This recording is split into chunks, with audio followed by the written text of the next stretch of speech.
Well, here we are on a lovely, wonderful 72-degree Monday evening in Dallas for our first accountability call with my very good friend, regional consultant Dana Heter. I'm very intrigued to see how it went.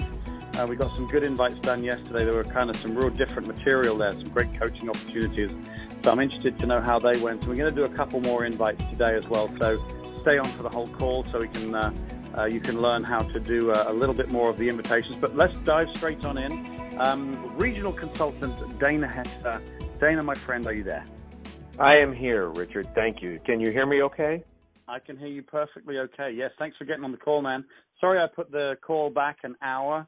I know you were busy because you had a second business presentation, I think, and I certainly was busy with a presentation that went on longer myself. But that's the whole point of the accountability call, is that we still have it, and we have to be flexible on the time sometimes, because if we're doing our job right, then sometimes we'll get an impromptu business presentation. So thank you for being flexible and pushing it back from 5:30 to 6:30. So thank you for that, first of all. And then secondly, let's dive straight on in. How was your first day on your very own personal PURGE call? How was it? Amazing. I took your coaching quite seriously because if we're going to invest the time, you and me in this process, and then all of the other people who participated in that, I felt a heavy obligation to myself, to you, and to those people to follow through in the best way I possibly could. And so I spent time reviewing my notes, but moreover spent time listening to the call last night. Quite a bit of time actually, stopping and starting, and I took your input literally and revised my invitation scripts according to your coaching. And I have to say I was 2 for 2. Boom! I love it. Yeah. Am I allowed to get excited? I am allowed to get excited, aren't I? I love it. But I mean, these folks were at the top of my list. But the first gentleman, Ken, that we talked about, who works for the specialty printing company and is a VP, and I've known for many years. I tried to reach him and did not reach him. I didn't actually get voicemail. It was very peculiar at their company. So I tried a couple different times and didn't reach him. So I went on. I persevere. I don't stop. So I called John. John is the business owner who owns the upscale consignment stores. Followed the script to the T, pretty much, 85 to 90%, and got an appointment straightway with him this afternoon to meet him at his store in Fairview, and that was amazing. He's a very entrepreneurial, open guy. He is my customer, so there is some affinity already to Ambit Energy, and he likes me. And so we saw the presentation, had a 3-way with Doug Parker, who did a fabulous job. Thank you, Doug. And toward the end of the 3-way, the validation, in walks his son, Julian. Julian's a 30-some, 6'4", 6'5", scrapping fellow who looked like he was a tight end for somebody, and a sharp-looking young man, 30-some, who is works for a medical testing company, and his dad said, "Sit down here. I want you to see this." And so, being the dutiful son that he is, he positioned himself in his father's desk chair, and I did his dad left to go get some coffee, and I sat there with him and provided him my intro and expanded on my why a little bit, and then launched into the Energy 526 video, and then transition. And in my transitions, I do a transition where I introduce the three-way at that point, and to prep them, and I do it in such a way that it's a benefit to the candidate to do this.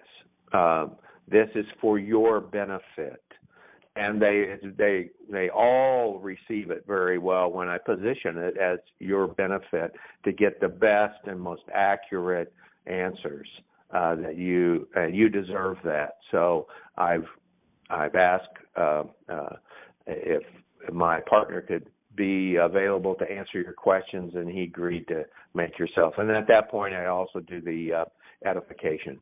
And so we did it real quick. Yeah. Could you say what you say in your segue? Because there's lots of different ways. We saw at the training on October the 2nd, they talked about, hey, hold on a second, I've got an idea to do the segue. But there's, into bringing into a third party. I don't know if you can do it off the cuff, but what do you say if I was your prospect and I've just taken a look at the business and you're going to segue into a three-way call for me, could you kind of tell me what you would say for those who are listening in on the call? Absolutely. I would say this after I ask the question to make sense. Sure. Great.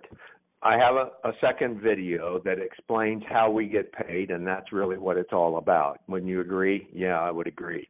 It's another 5-minute or so of video, and I want you to scroll down, and I point them to the one. Click on that link that says Texas.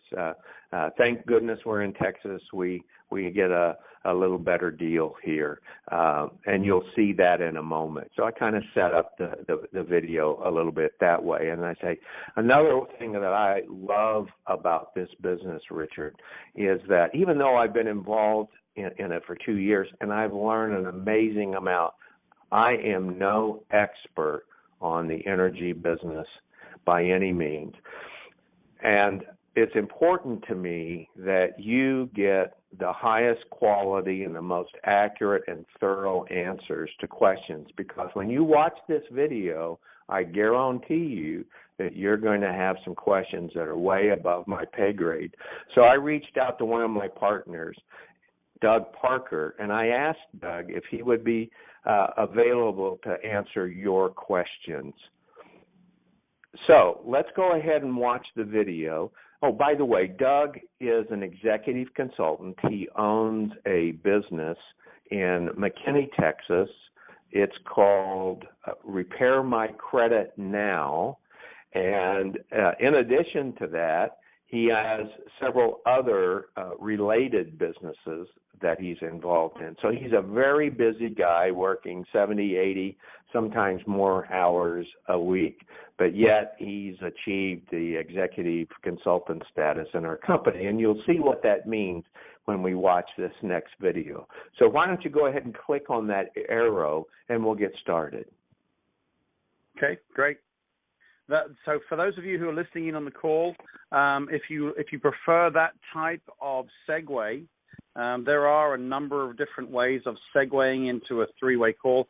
I know that some people feel uncomfortable, and it can be awkward if you don't do it right, Dana? I mean, it's kind of weird. If you don't do it right, it's kind of weird. Yes. And there's, I like Dana's very professional way. It kind of suits his consultant type business. He has a consulting business that's very in keeping with his personality. And there are other ways of being able to do it. Everything from, if I was talking to you, Dana, and you had questions, I'd be like, you know what, I knew you were going to ask me that. Can you hold on just a second? And then I will go for the three-way call and bring someone in. I know that Jared and Doug, when they were training on Saturday, said when they had a question, they said, hold on a second, I've got an idea. And that will and then they'll bring in their three-way call, and then I won't go into how they do all the intro of the actual person, but then there's also a slightly more extended, what one could consider more professional approach that you're taking, Dana. which I was listening to, and I found that equally acceptable. So for those of you listening on the call, the segue into the three-way is challenging sometimes, and there's a few different ways of doing it. And depending on your personality type, pick one. And you'll hear other different ones as well. Some are not as good as others, but those three are all good ones. And Dana, I appreciate you sharing that with us. Thank you very much, because I know there are some people on the call that would prefer that type of approach, and I thought that was well done. Okay, so I do it both ways. But the majority of the time I do segue between the videos. Like you said, it's more my style. Right. No, and I completely get that, and that's the point. Is I know that everybody's different. And I wanted to make sure that, I didn't think, well, everybody will want to do it the way I do it, which is, hold on a second, I knew you were going to ask me that. Hold on just a second. That doesn't suit everybody. And one has to understand that we've got 400,000 consultants in this business, and they're not all like, Dickie the Brit here. We're all very different. Okay, well, I appreciate you sharing that. Thank you very much, Dana. Let's. The net outcome of that. The net outcome was that I believe at least one, if not both, the son lives in McKinney, and so I'm hopeful, and I'm optimistic, rather, not hopeful. I'm expecting him to be at the meeting tomorrow night. He was very learned on multi-level marketing. He has some the son or the dad? The son, yes. The son was the dad was savvy, but the son was very savvy. He knew kind of his stuff. So Doug did a great job of addressing some of those savvy questions, and so I'm optimistic, expecting both of at least one, if not both, to be at the meeting tomorrow night. I couldn't wait for another gentleman, and I did a presentation on yesterday afternoon, and that gentleman's going to also be a guest tomorrow night. So he's a CPA.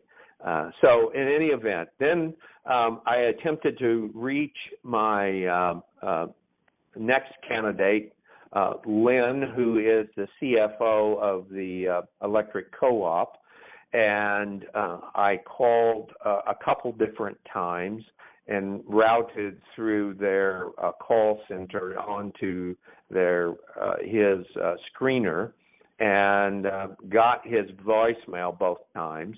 So fine. I chose to not leave a message because he really doesn't know me that well, and so I'm wanting to talk with him rather than to waste the opportunity on a voicemail. What do you think about that? Okay, I'm glad you asked, because there's I have two thought processes on that. First of all, I completely understand that you don't know him too well, and so you want to keep it fresh when you eventually get through to him. I completely understand that.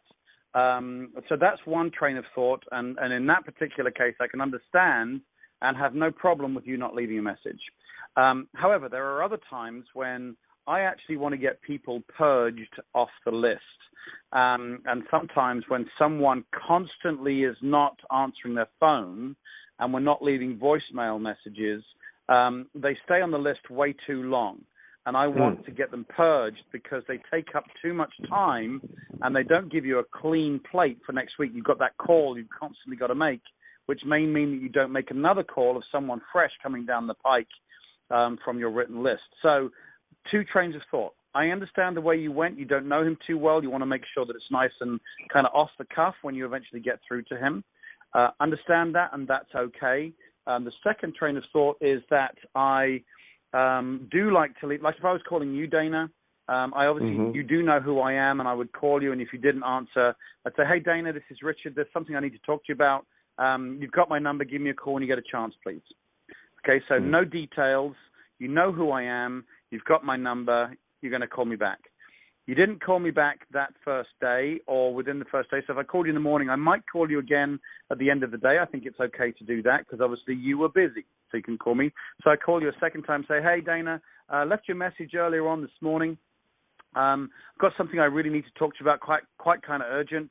You got my number. Yeah, please do give me a call, my friend, and hang up. Okay, so there's a little bit more urgency. I've told you this is my second time I've called you. If I still don't get a call, Now, I'm going to leave it a little longer this time because now I don't want to be a nuisance and I don't want to give you the power by sounding like, a loser boyfriend who can't, he's trying to call the girlfriend and she never picks up because, you lose every time you call and they don't answer. You're giving a little bit of power away to them, and it's not good for your own self-esteem. And so the third call, I might give it a full 24 hours.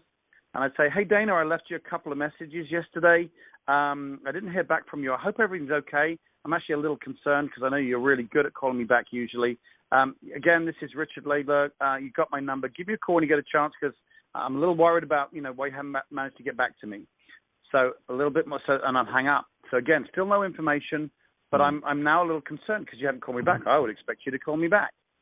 And then if I still don't get a call, I'll give it another 24 hours because, again, I don't want to be chasing you. I'll say, hey, Dana, I've left you a few messages this week. I haven't heard back from you. So you're obviously out of town or something's going on. Listen, I'm not going to call you again because I don't want to constantly chase. I'm super busy right now. But when you get this message, please do give me a call. There's something important I need to talk to you about. Hang up. And that's it. That's my 4 calls. I'm not doing it anymore because he's going on my drip list. If he calls me back, then awesome. Then it was because you're on vacation. If he still doesn't call me back, then he wasn't going to call me back anyway. And the danger is that someone who could maybe possibly have joined the business may slip through the net, but only will slip through the net for 3 months because we're putting him on our drip list. We're going to call him back in 3 months. So the worst case scenario is he slips through the net for just 3 months, and we'll get to him the next time round. However, the best case scenario, if he doesn't call at all, is you've got him off your list. He's gone. You haven't that power that he's constantly taking from you whenever you call him. You've got that all back, and more important than that, you've cleared the time and you've cleared some space for another name to come down off the list that you can be addressing. Does that make sense? Perfect sense. Yes. Yeah. Yeah, and I've allowed people like this to zap me, but both emotionally and consume time. And so I think that's great input, and I'm going to follow this protocol that you've suggested and move them to my drip. This Sunday, I just moved about 4 or 5 people to my drip list. Yeah, because it's only for 3 months. You will get back to them, but it is really upsetting to me when I constantly hear my downline giving me the same names every week. They're wasting their time, and they're not calling new, fresh names. It is, and it basically systemizes this valley of death that you can sometimes slip into when someone doesn't call you back. It just says, okay, you got 4 calls, you've got 2 that are normal, a third one that's concerned, and a fourth one that you're obviously out of town. Obviously, something's going on. This is the last time I'm going to call you. When you get this message, call me back. And if he still doesn't, you've lost nothing. If he does, then great. But Certainly. what that does is it clears your plate. So purge. And that's why the purge call is called what it's called, because it's the most important part of what we do is that we constantly have fresh names each week. Because remember, we only need 3 by 2. We need 3 consultants and getting them all qualified with 2 customers each. And we'll get there pretty quick. If you do the activity you did today, you will get your 3 people that you're going to be working with pretty darn quickly, my friend. So that's how I deal with the leaving the message thing. Perfect. I appreciate that. Hey, no problem. Definitely icing on the cake. Okay. I did move on when I didn't get Lynn. I'm no stopping this boy. And I called Tom. He's the attorney in downtown law firm, and followed the script. I would say almost 85 to 90%.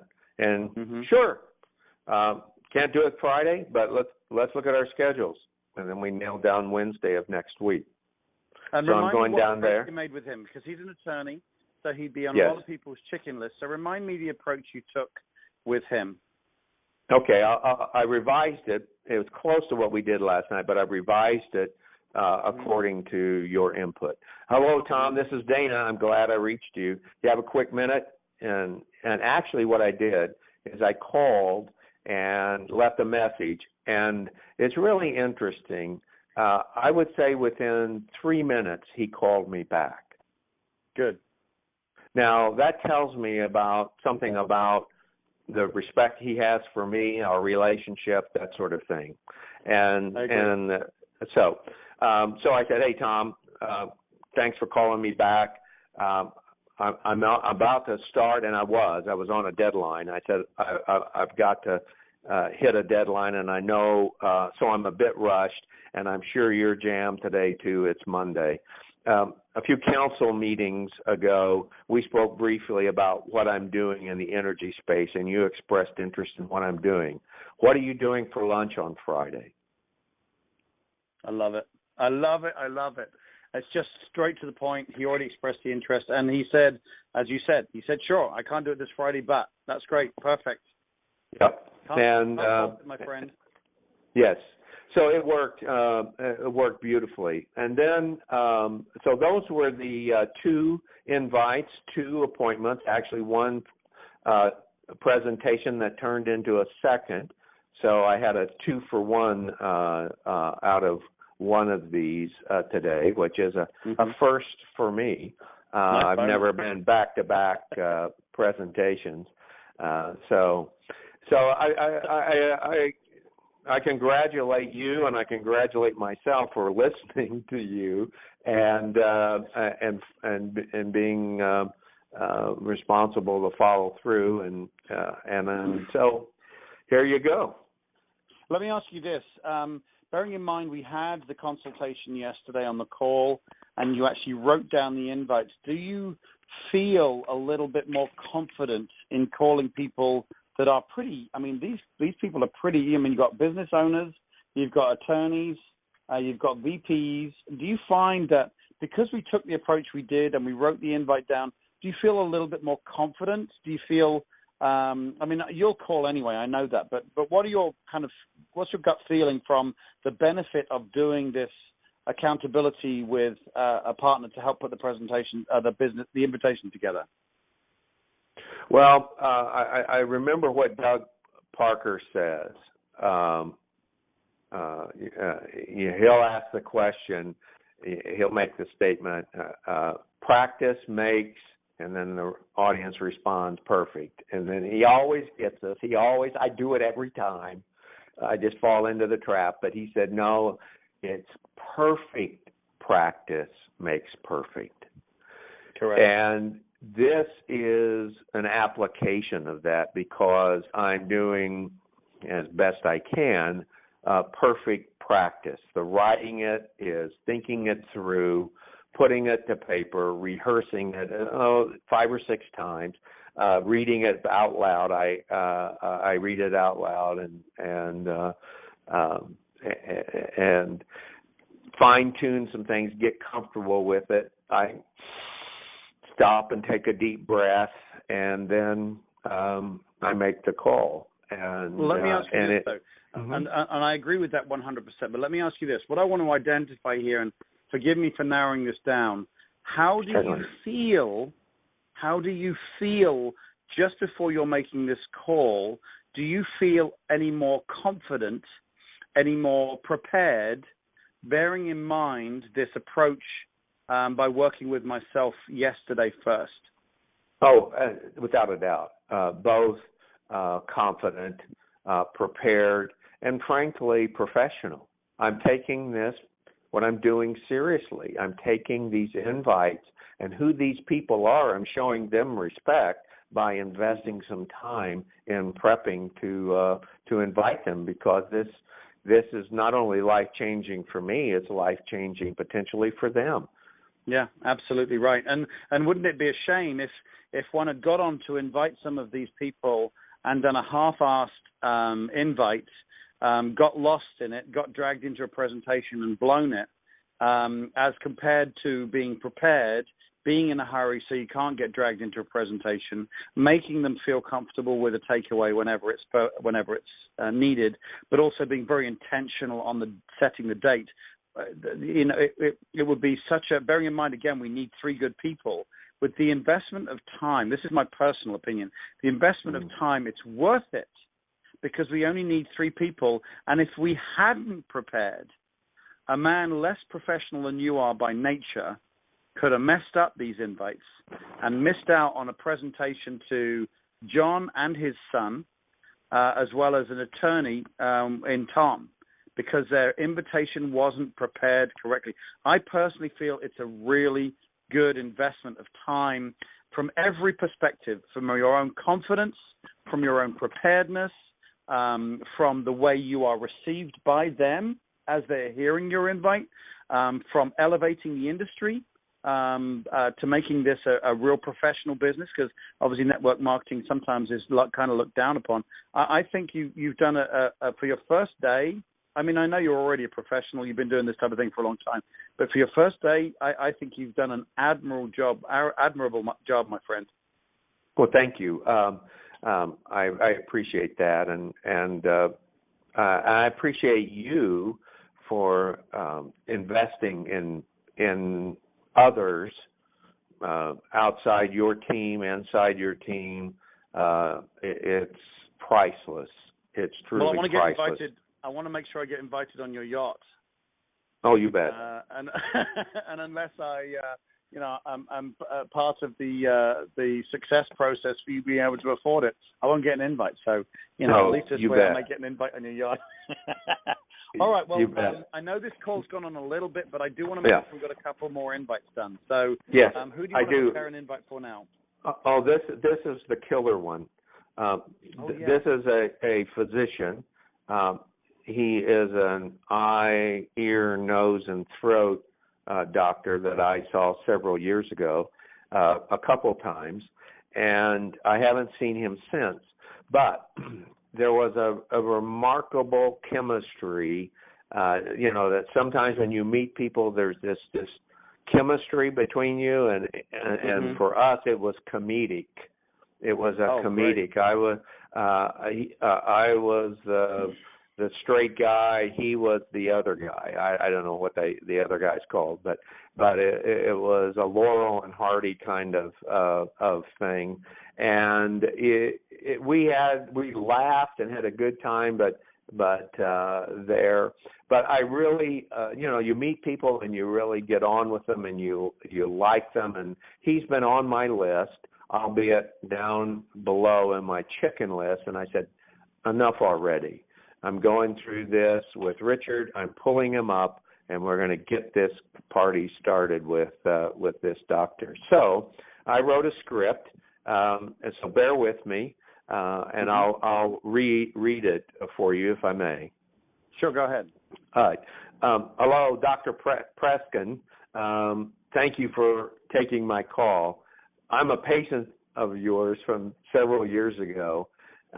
I'll be brief. I'm about to start a meeting, and I know you're very busy with patients and charts and all. As my doctor, I got to say, you did a great job. I was scheduled to have a procedure in your office to remove an item from my nose, but when I arrived and you examined me, it had totally disappeared. I'll never, ever forget the look on your face and the question you asked me. What happened? Dr. Preskin, I'm delighted to report to you that things are perfectly fine today. But I called on a completely different matter. You are very good at what you do. There's no doubt about it. Like you, so am I. I have had a consulting firm working with nonprofit organizations for 28 years now. However, recently I launched another side project that's helping a lot of people, like you help a lot of people, and it's augmenting my retirement. I'd love to take a few minutes and show you what I'm working on. When would you have time? And that was throw that away. And instead I would substitute, do you have, I would ask that question like I did before. What are you doing after you get off on 5 o'clock? It's a little rough with docs and what they do, but Yeah, that's just a question of wording. Everything was good before that. It was a little long, but I don't think that matters too much. My initial concern is, he's your doctor, and there needs to be a little bit more of a reason why you want to show him, your doctor, what you're doing. So I would put a little bit of a hook in there. I respect so you reminded him who you were, you had the joke and this type of thing, and you've been successful with your consulting business, working with nonprofits. However, you have started a new project that is working well for you and working well towards augmenting your retirement substantially. I would put that in there for a little hook. But then you said, I'd like to show you what I'm doing. My initial reaction is, well, why? Why are you calling your doctor to show me what you're doing? So I would maybe put in there, say, look, you are obviously very professional at what you do, and you're extremely well connected. And part of my business is making sure that I'm well networked. I'd love you to see what I'm doing, because first of all, I'd appreciate your professional opinion, but more importantly than that, I think there'll be an opportunity where you can connect me with a few folks. And so what are you doing on Friday after you're seeing your patients for the day? There needs to be a little bit more of a reason why you want to show him, because otherwise it's a doctor-patient thing, and it's a little, it just feels disjointed without a reason why you want to see him. Okay, so you said love for you to see what I'm doing and get your professional opinion, and perhaps you could connect me. And as importantly, not perhaps, and as importantly, help connect me with the right people that I'm looking for my business, and then boom, straight into the close. Because are you? I guess you're writing that down. Yes, I am. Go ahead. Because just dive and say, hey, you're my doctor, I want to show you my business, it felt slightly disjointed. I think it still would be okay, but let's make it more than okay. Let's make it a little bit more polished. Oh, and I might even put in there, bearing in mind your relationship, and I would say, plus it would just be great to see you again. We had such a laugh last time I saw you. Just nice and friendly. Yeah, it's very personal. Connect with him. Yeah, it was priceless. The look on his face, like, huh? He was about ready to do surgery on me, and in 4 days, it disappeared. How good a doctor is that to make sure it even disappears before you even go and see him? That's a good doctor. Yeah. All right. So, you good with that one? Perfect. Yeah. Okay. All right. Let's move on to one more. All right, one more, and then this is Carol. Carol is an associate of mine, has been for a number of years, and has her own consulting practice in Dallas. She's very highly respected in my community, fundraising consulting community, but she's really beyond just fundraising. She's kind of a nonprofit guru. And Carol I've employed her on clients, and she's referred clients to me. So we've had this back and forth. But I've got a question mark by Carol because I've called her twice, and I went ahead and left her on for two reasons. One, to tell you the situation and get your advice, but also to see if I had the right script or I should move on to someone else. But I've called her twice, and I've left a message on her office line and on her cell line, and she has not called me back, which is very uncharacteristic. Sometimes What's the message? What's the message you leave, Dana? The message that I leave is, Carol, this is Dana. I hope you're doing well. I have something important I want to talk to you about. Please call me when you get a moment. Here's my number, and I remind her of my number. Okay, so she's had two calls. All right, so based on what we were talking about earlier on, how would you approach this? I would take one more stab at it because I think she's that important to me strategically. So I'd like to take one more stab at it, and if she doesn't, this time I'll probably approach it in the way you suggest, is that I've called a couple times and I haven't heard back. I really hope everything's okay. I am, frankly, a little concerned.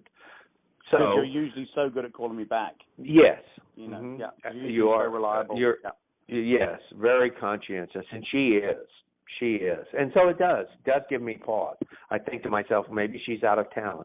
Maybe she's got her head down on the projects. But even then, I would get something back, like an email saying, got your message, got on a deadline, big, deliverable, blah, blah, blah, and I'll call you when I can. But not even that. So I would leave her a message like that if I don't get her. And if I don't hear from her then, I might give it another day and call her one more time and then put her on my drip list. Carol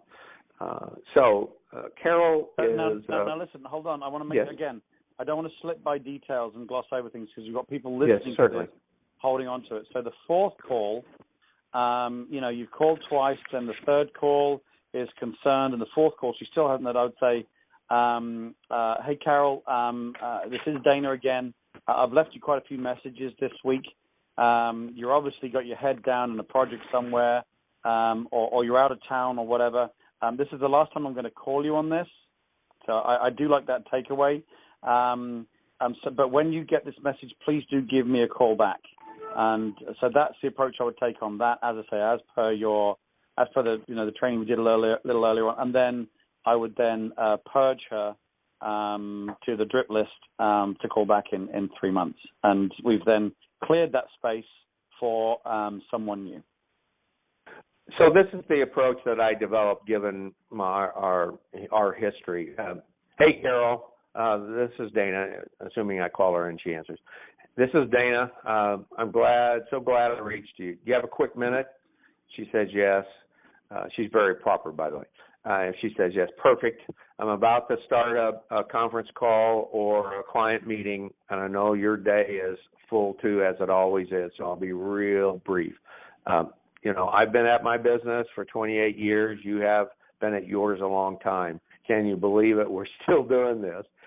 But I know we both love what I do. Well, recently, Carol, I launched a side project that's really helping me to augment my retirement income. And I would love for you to have eyes on what I'm doing. Given your load in your consulting business, it may or may not be good fit, and that's perfectly fine. I'd love to meet with you Friday afternoon after work for some coffee at Starbucks down on Walnut Hill. Yeah, absolutely. Would 5 or 5:30 be better for you? Yeah, that's exactly right. I would do the same thing because you're both in the same industry. You're going to have a mutual respect for each other. I think your approach was, I can't fault it. Again, get really rehearsed at your intentional setting the time so it just trips off the tongue. Like the first half of your invites are always so slick. We need to make the second half as slick. But I would say exactly what you're saying. We've been in the business together. Can you believe we've been doing this as long as we have? But I've started a new project right now to help me augment my retirement. I'm obviously getting on a little bit now. I'm not as young as I used to be. And I'd love you to have you put your eyes on it and see what I'm doing. It may or may not be your thing, and I completely understand that my friendship with you is more important than something like this. But I'd love you to take a look at what I'm doing. What are you doing on Friday, whatever. So I think your approach was perfect. That's exactly how I would do it. I can't fault it. Great. Thank you. Well, those are my two subjects for tomorrow and beyond. I keep pushing down. If you get to a situation where you need more invites for tomorrow, by all means use the knowledge you've learned so far to create another one. Don't let the fact that we haven't created one stop you creating one for yourself, because you're pretty polished already at getting this done. So don't let it stop you from getting another invite done if you need to. Yeah. Other than that, now the other thing, Dana, is could you do me a favor and keep score for the week? Because I would like to talk about it on Sunday, and compare that to other weeks where you're working without an accountability partner, so we can really kind of see if there is a benefit from doing something like this or not. Sound good? I've got it. I made a note here. Sure will. Fantastic. All right, my friend. Thank you so much, Richard. A little bit of a long call today, but I think it was worth it. Some great opportunities. We do try to keep these calls succinct, but there was a lot of opportunity in this call to do some coaching. But I will see you tomorrow. Let's aim again at 5:30. You've got a business presentation to go to, so I know you're going to be busy tomorrow night with your 3 guests, hopefully. But yeah, 5:30 will be good tomorrow night, and we'll hear all about these other invites. Excellent. Talk to you then. All right, my friend. Have a good evening. Thank you. You too. Bye-bye. Bye-bye.